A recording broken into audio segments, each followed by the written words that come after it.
geceler karasında. Tamam, Türkiye de söyledim, bitti. Başka? Mani? Kürtçe.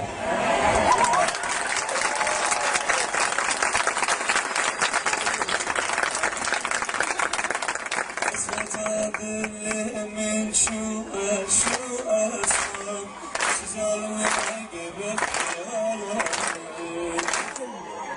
elini severek uçağımı düzdümün nakevi yaramı elini severek uçağımı düzdümün nakevi yaramı.